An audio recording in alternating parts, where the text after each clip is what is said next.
باللہ من الشیطان الرجیم بسم اللہ الرحمن الرحیم ام اتخذ مما یخلق بنات واصفاکم بالبنین وَإِذَا بُشِّرَ أَحَدُهُم بِمَا ضَرَبَ لِلرَّحْمَنِ مَثَلًا ظَلَّ وَجْهُهُ مُسْوَدًّا وَهُوَ كَظِيمٌ صدق اللہ العظیم۔ آج سورہ زخرف کی آیت نمبر 16 سے ترجمہ کریں گے، جس میں اللہ تبارک و تعالیٰ نے مشرکین مکہ کا ایک عقیدہ اور نظریہ جو انہوں نے بنا رکھا تھا اس کو رد فرمایا اللہ تعالیٰ۔ مشرکین مکہ یہ کہتے تھے کہ فرشتے اللہ تعالیٰ کی بیٹیاں ہیں، جیسے یہودی کہتے ہیں کہ عزیر علیہ السلام اللہ کے بیٹے ہیں، عیسائی کہتے ہیں کہ عیسیٰ علیہ السلام اللہ کے بیٹے ہیں۔ تو مشرکین مکہ یہ کہتے تھے کہ فرشتے اللہ تعالیٰ کی بیٹیاں ہیں۔ تو اللہ تبارک و تعالیٰ نے اس آیت مبارکہ کے اندر اور اگلی آیت مبارکہ میں جواب دیا کہ تم لوگ عجیب بات کرتے ہو، یعنی تمہارے عرب کے اندر، تمہارے مکہ مکرمہ اور مدینہ طیبہ اور در و دیوار میں جتنے لوگ رہتے ہیں، ان کے ہاں کوئی بیٹی پیدا ہو جائے تو ان کا رنگ کالا ہو جاتا ہے۔ اپنے لیے بیٹیاں پسند نہیں کرتے اور اللہ کے لیے تم بیٹیاں بنا کے بیٹھے ہو گے۔ ام اتخذ مما یخلق بنات، کیا بنا لیا اللہ تعالیٰ نے اس میں سے جو مخلوق اللہ تعالیٰ نے پیدا فرمائی اس میں سے بنات بنا لی اپنے لیے، وَأَصْفَاكُمْ بِالْبَنِينَ اور تمہارے لیے بیٹوں کو چن لیا۔ وَإِذَا بُشِّرَ أَحَدُهُم بِمَا ضَرَبَ لِلرَّحْمَنِ اور ان کی اپنی حالت یہ ہے کہ جب ان کو خوشخبری دی جاتی ہے ان میں سے کسی ایک کو، بِمَا ضَرَبَ لِلرَّحْمَنِ مثلا، جس کی یہ مثال بیان کرتے ہیں اللہ تعالیٰ کی ذات کے لیے، یعنی تشبیہ دیتے ہوئے کہ اللہ تعالیٰ نے بیٹیاں اپنے لیے بنائی ہیں۔ تو جب ان کے ہاں خوشخبری دی جاتی ہے نا کسی کو بھی تمہارے گھر میں بیٹی پیدا ہو گئی ہے، ظل وجہہ مسودًا، تو ان کا چہرہ سیاہ ہو جاتا ہے، وہو کظیم اور ان کا دم گھٹنے لگتا ہے۔ یعنی یہ کہتے ہیں کہ فرشتے اللہ تعالیٰ کی بیٹیاں ہیں اور اللہ نے اپنے لیے بیٹیوں کو بنا کے رکھا ہوا ہے، اور خود ان کے گھر میں اگر بیٹی پیدا ہو جائے نا تو ان کا رنگ کالا ہو جاتا ہے، اللہ فرمائے، اور ان کا دم گھٹنے لگ پڑتا ہے کہ ہمارے گھر میں بیٹی پیدا ہوئی۔ حالانکہ اللہ فرماتے ہیں وہ تو خوشی کی بات ہے، وہ رحمت ہے اللہ تعالیٰ کی۔ مَن يُنَشَّأُ فِي الْحِلْيَةِ، کیا وہ جن کی پرورش ہوتی ہے زیب و زینت کے اندر، زیور کے اندر، وَهُوَ فِي الْخِصَامِ غَيْرُ مُبِينٍ اور وہ جھگڑا کرنے کے اندر بھی واضح ترین بات نہیں کر سکتے۔ یعنی اللہ تعالیٰ عورتوں کے بارے میں بتا رہے ہیں کہ تم نے عورتوں کو اور فرشتوں کو اللہ کی بیٹیاں قرار دے دیا، حالانکہ یہ جو عورت ہے یہ جب بات کرتی ہے تو اس کو بات کرنے کا بھی صحیح ڈنگ نہیں آتا، یعنی جیسے ایک آدمی بات کر سکتا ہے نا فصاحت اور بلاغت کے ساتھ، اس طریقے سے عورت بات نہیں کر سکتی۔ اور دوسری وجہ اللہ فرماتے چونکہ ان کی تربیت ہی زیب و زینت اور زیور کے اندر ہوئی ہے، اور ظاہری بات ہے کہ جو بندہ اس طرح کے معاملات میں رہتا ہے تو اس کو وہ انداز بولنے کا نہیں آ سکتا جو ایک عالم دین کے لیے ہوتا ہے، جو ایک مرد کے لیے ہوتا ہے۔ وَجَعَلُوا الْمَلَائِكَةَ الَّذِينَ اور ان لوگوں نے تو بنا کے رکھا ہوا ہے ان لوگوں کو، ملائکہ کو، ہم عباد الرحمن اناسا، کہ یہ رحمان کے بندے ہیں باعتبار مؤنث ہونے کے، یعنی فرشتوں کو اللہ تعالیٰ کی بیٹیاں قرار دیتے ہیں۔ اشاہدوا خلقہم، کیا یہ اس وقت حاضر تھے جب ان کی تخلیق ہو رہی تھی؟ ستکتب شہادتہم ویسألون اور لکھی جا رہی ہے ان کی شہادت اور ان سے پوچھا جائے گا کہ تم یہ جو فرشتوں کو اللہ کی بیٹیاں قرار دیتے تھے یہ کس بنیاد پر تم نے عقیدہ گھڑا ہوا تھا؟ کہ اللہ تعالیٰ نے ان مشرکین مکہ کا جو اپنی طرف سے بنایا ہوا عقیدہ تھا وہ ذکر فرما رہے ہیں کہ یہ لوگ کہتے ہیں کہ لو شاء الرحمن ما عبدناہم، اگر رحمان چاہتا تو ہم رحمان کے بندوں کی، ہم ان کی عبادت نہ کرتے، یعنی اللہ تبارک و تعالیٰ کے چاہتے ہیں تو ہم بتوں کی پوجا کرتے، اللہ تبارک و تعالیٰ چاہتے ہیں تو ہم عیسیٰ علیہ السلام کو پوچھتے ہیں۔ اللہ تعالیٰ نے ارشاد فرمایا کہ یہ لوگوں کو عجیب نظریہ ہے اور یہ بات اللہ کے کھاتے میں ڈالتے ہیں. کیا کہتے ہیں کہ اگر رحمان چاہتا تو ما عبدناہم، ہم ان کی عبادت نہ کرتے. تو اللہ فرماتے ہیں ما لہم بذالک من علم، ان کے پاس علم والی بات کوئی بھی نہیں، یہ بے تکی باتیں کر رہے ہیں. انہم الا یخرصون، بلکہ یہ تو صرف اٹکل لگانے والے، تکے لگانے والے ہیں.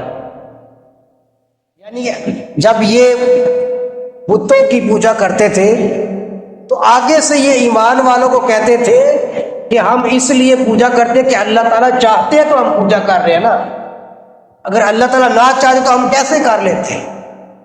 یعنی یہ شوشہ چھوڑتے تھے. جیسے ہمارے یہاں آج کوئی بندہ کہے جی میں گھر میں بیٹھا ہوں، اگر اللہ چاہیں گے تو میں نماز پڑھوں گا، یہ بنتی نہیں ہے بات. لیکن بندہ بنا لے کہ بھی ہر چیز اللہ تعالیٰ کی قدرت سے ہوتی ہے، تو میں جب گھر میں بیٹھا ہوں اللہ چاہیں گے تو میں نماز پڑھنے چلا جاؤں گا.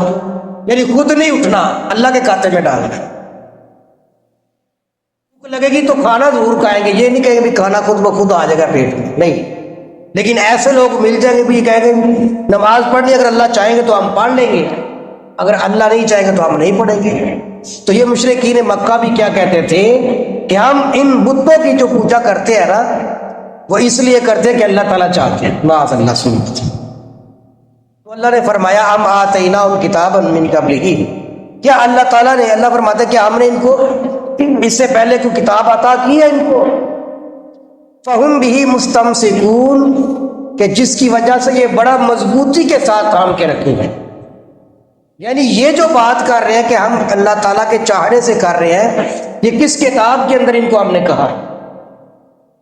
بل قالوا انا وجدنا آباءنا، بلکہ یہ تو یہ کہتے ہیں کہ انا وجدنا، بے شک ہم نے پایا آباءنا، اپنے آباء و اجداد کو، علی امت، ایک امت پر، وَإِنَّا عَلَىٰ آثَارِهِمْ مُهْتَدُونَ، اور بے شک ہم انہی کے نقش قدم پر چل کر ہدایت یافتہ ہے. یعنی جو ہمیں باپ دادا کی طرف سے جو چیز ملی ہے نا بس ہم اسی کے اوپر چل رہے ہیں. كَذَلِكَ مَا أَرْسَلْنَا مِن قَبْلِكَ، اور اسی طرح ہم نے آپ سے پہلے بھی، اے نبی صلی اللہ علیہ وسلم، آپ سے پہلے نہیں بھیجا فی قریۃ من نذیر، کسی بستی کے اندر کوئی ڈرانے والا، الا قال مترفوها، مگر جب بھی کوئی نبی اور رسول آیا کسی بستی کے اندر تو وہاں کے آسودہ حال لوگوں نے کہا. مترف کہتے ہیں جو ظاہری اعتبار سے مال و دولت رکھنے والے، یعنی جن کے پاس پیسہ ہے، ظاہری اسباب ہے، تو وہ سب سے پہلے وہ یہی بات کرتے تھے انا وجدنا آباءنا علی امۃ، کہ بے شک ہم نے تو اپنے آباء و اجداد کو پایا ہے علی امۃ، اس امت پر، ایک امت پر پایا ہے، وَإِنَّا عَلَىٰ آثَارِهِمْ، اور بے شک ہم تو اپنے باپ دادا کے نقش قدم پر چلتے رہیں گے اور انہی کی اقتداء کریں گے. تو اللہ تعالیٰ نے فرمایا کہ حضور آپ فرمائیے ان سے، قَالَ أَوَلَوْ جِئْتُكَ، حضور نے فرمایا کہ اگر بتاؤ، اگر میں تمہارے پاس کوئی ایسی چیز لے کر آؤں، بِأَهْدَىٰ مِمَّا وَجَدتُّمْ عَلَيْهِ آبَاءَكُمْ، جو زیادہ ہدایت والی ہو ان چیزوں سے جو جن چیزوں پر تم اپنے باپ دادا کو پاتے ہو. یعنی تمہارے باپ دادا سے تمہیں کوئی چیز ملی ہے، اس سے زیادہ بہتر اگر تمہیں ہدایت والی کوئی چیز مل جائے، بتاؤ کس پر عمل کریں گے. عقل کا تقاضا تو یہی ہے نا کہ اگر باپ دادا سے کوئی چیز ملی ہے اس کے مقابلے میں کوئی اعلیٰ درجے کی چیز آ گئی ہے، پھر عقل کا تقاضا تو یہ ہے نا کہ پھر اعلیٰ چیز کو بندہ اختیار کرتا ہے. لیکن اللہ فرماتے ہیں کہ انہوں نے پھر بھی کیا کہا، قالوا انا بما ارسلتم به کافرون، کہ یہ کہنے لگے بے شک ہم تو بھائی جن کے ساتھ تم کو بھیجا گیا ہے نا ہم ان کا انکار کریں گے. یعنی جو ہم نے اپنے باپ دادا کو دیکھا ہے نا اس کے مطابق ہم نے چلنا ہے. اللہ کے نبی نے فرمایا کہ میں اگر کوئی ایسی چیز لے کر آؤں، جیسے حضور قرآن لے کر آئے ہیں، اور ظاہری بات ہے کہ قرآن سے بڑھ کر تو کوئی ہدایت والی چیز نہیں ہے نا، ان کے پاس کیا تھے، خیالات تھے، پہلے کی باتیں تھی. تو اللہ کے نبی نے فرمایا کہ میں اگر تمہارے پاس ایسی چیز لے کر آؤں جو تمہارے باپ دادا کی باتوں سے زیادہ ہدایت یافتہ ہو تو پھر کس بات پر عمل کرو گے؟ تو اللہ فرماتے وہ پھر بھی اسی بات پر اڑے ہوئے تھے. انہوں نے کہا جی بے شک ہم انکار کریں گے جو آپ کے پاس چیز ہوگی، یعنی کیا مطلب ہم اپنے باپ دادا کے اوپر ہی چلتے رہیں، بتوں کی پوجا کرتے تو ہم بھی کرتے رہے۔ فانتقمنا منہم، اللہ فرماتے ہیں کہ پھر ہم نے ایسے لوگوں سے انتقام لیا، یعنی ان کو سزا دی۔ آپ جانتے کہ پہلی قوموں پر عذاب آ جاتا تھا جب نبی کی ذات کا انکار کرتے تھے، جب دین کا انکار کرتے تھے۔ اللہ فرماتے پہلے جتنے بھی لوگ تھے پھر جب انبیاء اکرام کے مقابلے میں آئے اور انہوں نے انبیاء کا انکار کیا تو فانتقمنا منہم، ہم نے پھر ان سے انتقام لیا۔ اور پھر جب اللہ کا انتقام لیتے تھے فانظر کیف کان عاقبۃ المکذبین، تو اللہ فرماتا ہے کہ پھر حضور آپ دیکھیے کہ پھر کیسا انجام ہوا جھٹلانے والوں کے، ان سے ہم نے بدلہ لیا، پھر ان کو دیکھیے آپ کیسے ہم نے ان کا بدلہ لیا، اور پھر کیسا انجام ہوا انبیاء کرام کو جھٹلانے والوں کا، آخرت کے جھٹلانے والوں کا۔ یعنی ظاہری بات ہے کہ پھر اللہ کا عذاب آیا۔ قوم عاد کا بھی آپ نے پڑھا، قوم سمود کا بھی پڑھا، قوم نوح کا پڑھا، قوم شعیب، اتنی قومیں آئی ہیں، لیکن جب انہوں نے انبیاء کرام کا انکار کیا تو اللہ تبارک و تعالیٰ نے ان کے اوپر عذاب بھیجا اور ان کا نام و نشان تک پھر دنیا کے اندر نہیں گئے۔